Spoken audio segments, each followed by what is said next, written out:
Stopping here at Nihow, about to do a comparison video. There is, I think I mentioned last video that there's a lot of this green algae staining above the waterline, above the actual bottom paint.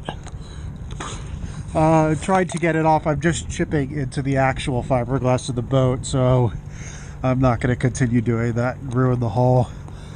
This boat definitely needs bottom paint ASAP.